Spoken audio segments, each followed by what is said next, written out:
Hey everyone, my name's C.S. Chandler, and this is another Nuggets basketball podcast. With the first game of the preseason for the Nuggets just happening today, I wanted to officially roll this out. So I wanted to talk about the game and my take on everything. Let's dive into it. Real quick shout out, I'm wearing a DMDR shirt that my man Eric D-Line and Kale created from that team in Denver.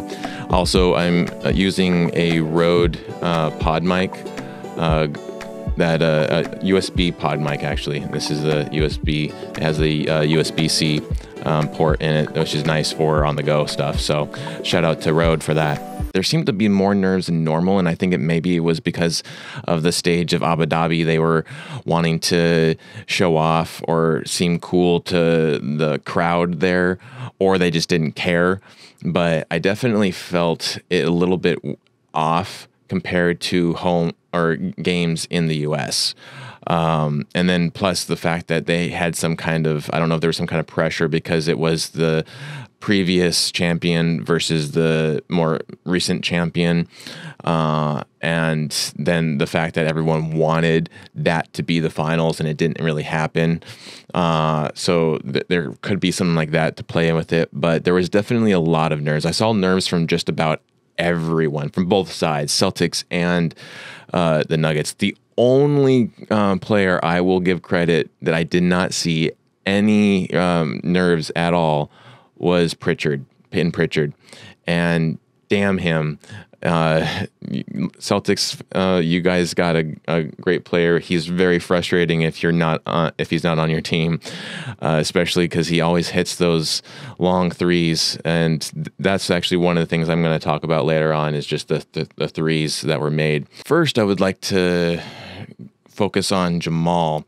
If you look at the progression through each game or through each season that Jamal's been playing, he has steadily gotten better. The only unfortunate thing is that if you compare him from last season to the previous season, he played more games the previous season than he did last season, and he still averaged better on points. Now, he had a couple of hiccups, definitely. I personally, I know a lot of Nuggets fans harp, and the rest of the league focuses on the losing 20 points in Game 7 against the Timberwolves. But where I kind of start to focus on us losing a 20-point lead against the last place Spurs that cost us our 1 seed. So that's where our troubles really started, was that. Like, it was like we already had troubles way before Game 7 against the Timberwolves.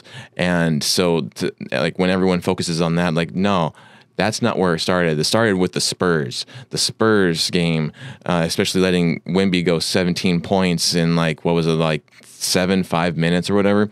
No, I think it was like 3. Good God. That game was just horrific to watch. And then the fact that we just weren't ourselves against the Lakers. We should have definitely have lost, and thank God we didn't. But that's where I feel like we struggled. And so Jamal, he made some crucial plays too in the playoffs, right? He did 2 buzzer beater game-winning shots against the Lakers. He hit that half-court shot against the Timberwolves. Like, he was good. They definitely amped up their defense against Jamal, but I thought he was good. I don't know why so many people complain about him. Where I can see the complaining happening is more in this off season. He definitely was not himself for the Olympics. He was pretty much a no-show for Canada. And then this game, he was pretty much a no-show, except for he did have some pretty impactful minutes, especially with a couple of steals that he had that were pretty awesome. But he only got 3 points, which was very uncharacteristic of Jamal, because he's usually at the very minimum, at least in double digits, like low double digits. So to see him only doing 3, he got 3 and 1 rebound and 2 assists.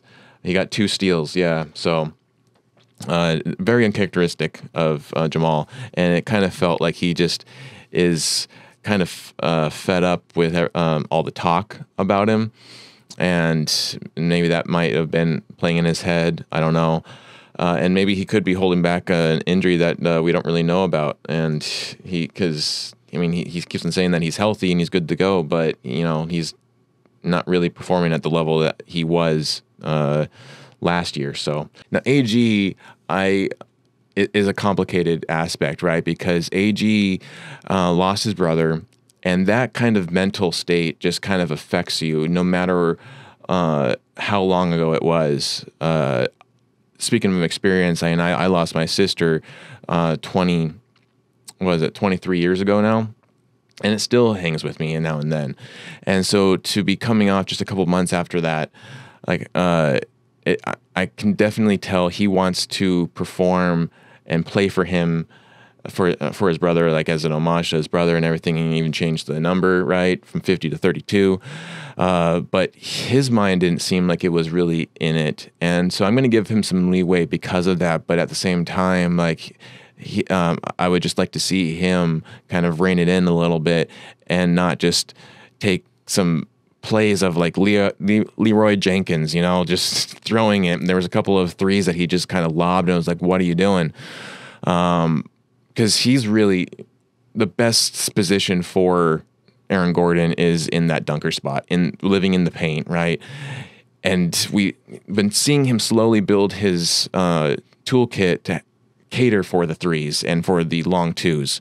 But he's such a tank, and so for him to just kind of charge towards the rim, and no one can really defend against him when he's going at the rim like that. So I like seeing him do that more than the threes. Like, leave the threes to Jamal and to Michael Porter Jr. And now even Strahler, right? Got Strahler going on there, and Jokic, when he feels like it, he can hit some threes. But speaking of Michael Porter Jr., man, he was the most impressive to me this game. Like, I could definitely tell his mind is more in game mode, and he was just a beast this game. I loved watching him. Some dunks and see he got a couple of rebounds, got a steal, and then some free throws. So he had a good game, I felt like, for the low minutes that he played. And then Brown, I feel like he's getting really situated as a starter. He didn't play a lot of minutes, but I felt like moving forward, he's moving in the right direction. A lot of people discount him because he's not really the big, well-known name of like a Jalen Green or Ant or some of those other players that are in his spots that make big plays and have been known nationwide. But he's made some amazing plays over the last couple of years that he's been in a Nugget. I mean, this is a guy who dunked on Jimmy Butler in the finals of 2023, right? He did that amazing dunk against Gobert in the regular season last year, and he's blocked out Ant-Man from making good shots. Like, he is a good player, and he can be aggressive when he wants to be. And it's just that when he wants to be thing that he needs to continue to turn on and just keep on when the game is going. Because then he starts to relax or get, maybe, I don't know if there's like nerves or whatever inside of him that kind of makes him feel like he doubts himself or whatever. But he's definitely, I feel like if he continues on this trajectory, he's going to be really a critical player for the Nuggets. And then Westbrook, he had a good introduction, I feel like, but it was weird. So Westbrook had a good introduction, but he also had some bad spots too. Like, he was both good and bad. Everyone had kind of, they were either super bad or they were pretty on point. He was kind of both. Like, he made some really weird plays, and but he also made some really good plays that, like, some of the good assists, the threes that he made were really awesome. And then he just kind of also charged at the rim, almost like with no regard for his body. And I feel like for a preseason game, that's a little too soon to be doing that kind of stuff. Like, we still need you, buddy, for the rest of the season. Like, don't be going and throwing out an ACL or something right away. So that was weird. But he still had some great minutes, great assists. You know, I mean, the NBA app has him as the key player of the Nuggets, and that's, I feel like, is debatable because they're still Jokic. But he did make a lot of assists. He had 8 assists compared to Jokic's 2, and he had 4 rebounds and 12 points. So he had a decent game for sure. Jokic, though, like, I mean, what is there to say? Like, he's always amazing. And the great thing about Jokic is that he's always able to do some kind of shot that you're just kind of like, how did that happen? How did you make that happen? How did you get the ball in from that? Or how'd you get that pass? Like, he'll make you think that he's going up for a shot, and then he turns it into an amazing assist. And it's just amazing how he's just able to do that on like a dime. And sometimes it looks really sloppy, but it works still. And so, Jokic just being Jokic, pretty much. He still was the highest scorer on our roster here of 14 points. So pretty awesome for that. And that's what I will say with this game, is that the Nuggets still, in my opinion, and I'm sure a lot of Nuggets fans' opinions, we are still the biggest threat to the Celtics. I know a lot of people are backing the Celtics. They think they're going to go back-to-back, but if there's anyone that's going to say anything about it, it's going to be us Nuggets. So we have the best odds, I feel like, of beating the Celtics. Our starters are better. If you look at the stats in just this game alone, I know it's a preseason game, but if you look at that alone, our starters are better. They've always been better, though you do have more players, and I think it's bias, really, that kind of keeps the Nugget starters from being all-star level or Olympic level. I mean, AG's even already said that he was called, but then never followed up with to be on the U.S. team. I think that was pretty shady of the U.S. team to do, to not call him back and get him on there, because he definitely earned it a lot more than Derek White. Though I love Derek White because he's Coloradan, but he also pisses me off because, again, he's not on my team, and he's just he's so aggressive. And there's another guy that will, like, risk his body for the ball. But I think that the Nuggets have the best starting lineup still. And our bench has gotten better, but I will say that the Celtics bench is still better than ours. But our bench from last season, I feel like our bench is a low bar to get over. And so there's only one way to go, the up from that one. So I think we did get better. And I mean, obviously time will tell, but I think that with Dario Saric and Russell Westbrook, once Peyton Watson gets healthy, it's really a shame that he had to have an injury right before preseason started, but hopefully he gets healthy and stays healthy throughout the rest of the season after this. I think he's a huge critical player in the Nuggets toolbox. So getting back to some of these other players, Dario Saric, I felt like was was really great to watch. I mean, to see him as the backup center, and really just keep the ball around, made some great shots, great assists, great rebounds. I mean, I'm really glad that actually, like, I didn't know how at first I felt about him coming on to the Nuggets, but I'm glad that he's on. And then we have Strawther, who, the one thing Strawther did right this offseason was in Summer League, getting everyone's attention. And so I think that he is continuing that. Today he had 11 points, 2 rebounds, and 2 assists, and 1 block. So, and that's with, he actually played the most amount of minutes out of anyone on the Nuggets roster. And so he's a hard worker, and I think he's going to continue to get better, and he's going to definitely end up being one of our better players in the future for sure. So I'm glad he's on there, and he definitely rocked it. And then there is Hunter Tyson, did some great stuff. Last season, he didn't look so great, but he did a lot of good work with the G League. Came through the summer league, looking good and really looking to make a name for himself. So I'm glad that he really took the initiative to get better. And then Vlatko Čančar, man, I'm so glad that he's not injured anymore. And there's going to be a lot of, I feel like, criticism against him for this game of not showing up and being Vlatko that we know. But we have to remember that he's coming off of an injury, a horrible injury that took him out for an entire last season.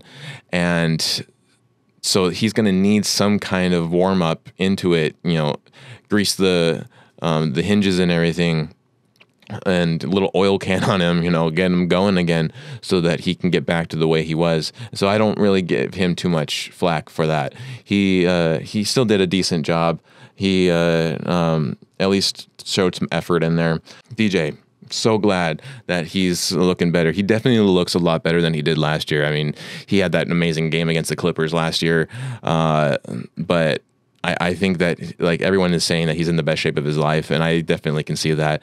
Definitely Russell Westbrook's lob to DJ for the slam down, rocking the Casbah there was really awesome. And so hopefully he continues to stay within that realm of the kind of two-man bench playing lineup. Will be good. So.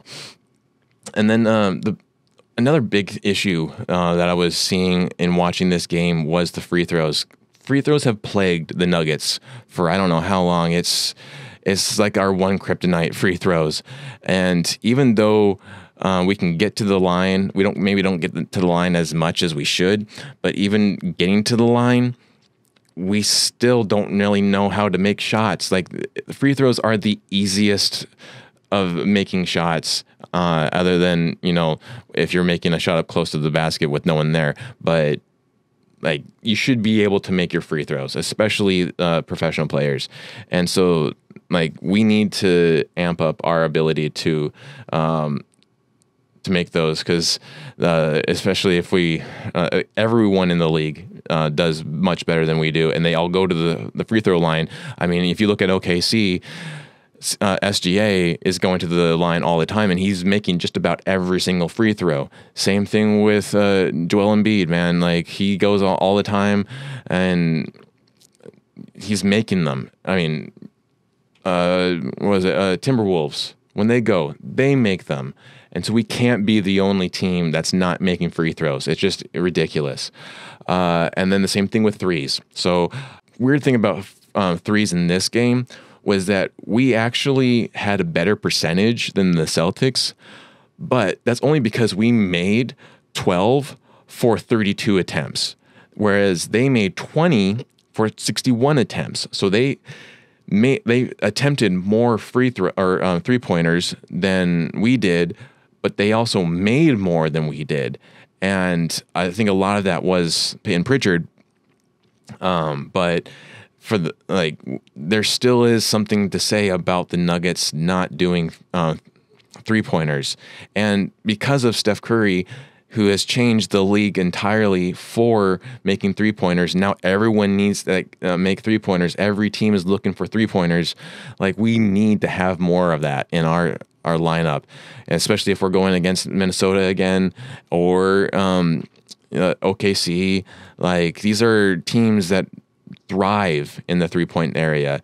So I don't know why we're still hurting there and in free throws. Those are the two biggest things that have always plagued us. And then we also had more turnovers, man.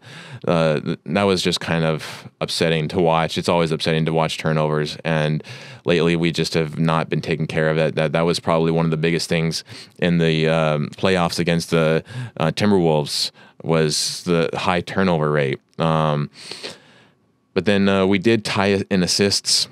And we won in rebounds. Normally, the team who wins in rebounds usually wins the game. But this time around, it was more of the fact that they had more turnovers and we just couldn't make shots that we didn't follow through. We didn't capitalize. And so we also tied in fouls, which is weird. And then there was a weird point in the game towards the end where they took away Denver's points. And I didn't understand that. I don't think a lot of people understood that. And I still don't understand it. Even though they tried to explain it, it didn't make sense. And of course, the Celtics fans were all happy about it. I mean, it was looking like they were going to win anyways, even though we were up by 1 point. It still looked like because they were going to the free throw line for 2. So they probably still would have won for, by 1 point. But it was just weird that they took away 2 points from the Nuggets for no reason. And then the biggest beef with today's game was that, so this is in Abu Dhabi, and so it's neutral ground, but there's technically a home game for whichever team. Today was technically the home game for Denver. That's why we had our announcer playing. We had Rocky out there. Like everything about it was if you were going to be watching a Denver game in Denver. And when you were watching the app, there was no Denver feed. I got the Boston feed. Why the fuck am I getting the Boston feed when I'm watching a home game for Denver? I don't want to be hearing their love for their team. I don't care about the Celtics. There's one team that I don't really want to hear love for. It's for the frickin' Celtics. The NBA app needed to be better about those feeds. And if they didn't have that planned for the actual Denver commentators to be talking, then to have some other neutral commentators, like someone other than the Boston commentators, because both on the actual NBA feed and the Boston feed was the Boston commentators. And then there was another one that was just no commentating, and it was just the courtside camera just showing what was going on the floor. And so, but there was no Denver feed. And that really annoyed me. And it was really agonizing to watch, really.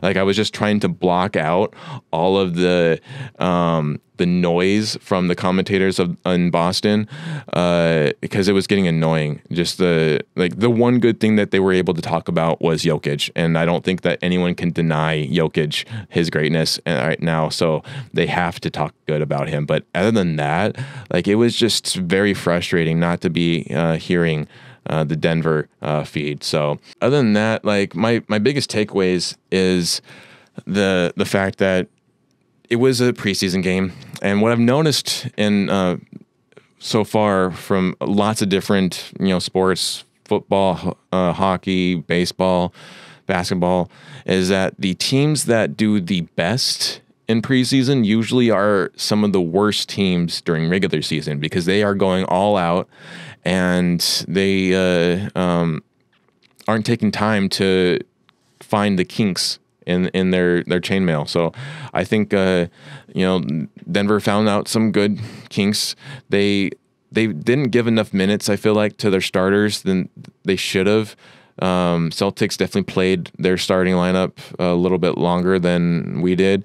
And I was hoping to kind of see more of the starting lineup, if not then the second win of roster players like Westbrook and Sarge. But we went deep into like the fourth string. I don't know if it was like even the fifth string. Like we were playing, Malone played just about everyone that could play. And that was like a little frustrating because if it had just been the starters and the regular bench playing, like if this was a normal game, I 100% feel like we would have won this game. And so it's a preseason game, not really too much about wins and losses and everything, because you're figuring out things. You're figuring out how the team can play and what best plays can be made between them and everything. I think it was a decent game still, even though we lost. It was still a good game. It was good to see Westbrook be playing with the Nuggets finally, and Dario Saric. It was nice to see Porter Jr. back on the floor along with AG and Yoke and Jamal Murray but I mean I really wish I really missed Peyton Swatson, P. Watt. Really love him. So hopefully, he gets healthy soon, and we see him for the opening game of the season. And so we'll be see this game. The next game is tomorrow, Sunday, and then that's going to be technically a Celtics home game. So we will see if we get the Denver feed for the Celtics home game. Let's hope so, because that was freaking bullshit that we got the Boston feed for the Denver home game. Like, there shouldn't have even been a Boston feed in that case. Just let the neutral commentators talk, or let the Denver team talk. Whatever. I'm over it now. I hope so. But thanks for listening. This is my first time doing the podcast and doing a podcast. I'm hoping to do more of these. So if you like this, give it a like, give it a subscribe. And I'll see you on the next game.